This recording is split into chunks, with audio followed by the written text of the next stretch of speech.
Obviously, on election night, we'll be very interested about the balance of power in Congress, and specifically in the Senate, because it really does hang in the balance this election.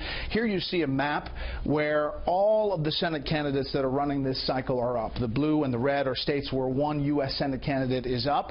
The gray does not have a Senate race this cycle.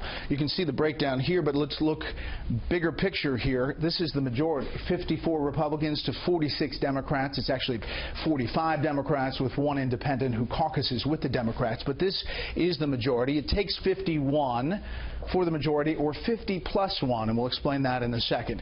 As of tonight, this is the average of polls in these races. Even if it's a razor-thin margin, if the election were held today, this is how these races would break down. Democrats, as of tonight, would pick up Wisconsin. Ron Johnson would lose there. Illinois, Mark Kirk would go down. Evan Bayh in Indiana would pick up the Indiana Senate race, as well as Pennsylvania as of tonight. Pat Toomey, the incumbent, would lose there. And even in North Carolina, as of tonight, the average of polls has Richard Burr, the incumbent, going down. Now, for the Republican side, you have a pickup tonight in Nevada, and the rest are a hold. You have New Hampshire holding for Kelly Ayotte, Florida holding for Marco Rubio, and obviously John McCain, a big winner in Arizona. The rest of these states, as of tonight, stay exactly the same. Look at these numbers. 50-50, tie. So whoever wins the presidency then is the tiebreaker. If Hillary Clinton wins, Vice President Kaine becomes the tie-breaking vote, and Democrats take the majority of the U.S. Senate.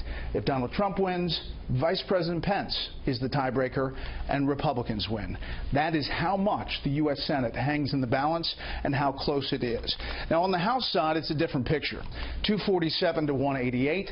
Most polls will tell you that it's very, very slim chance that Republicans lose the majority.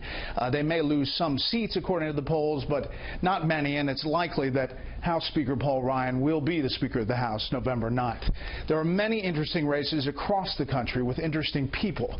One of the most interesting House races is in California, where the son of a political icon is going up against a new face in the Republican Party, running an interesting race in California.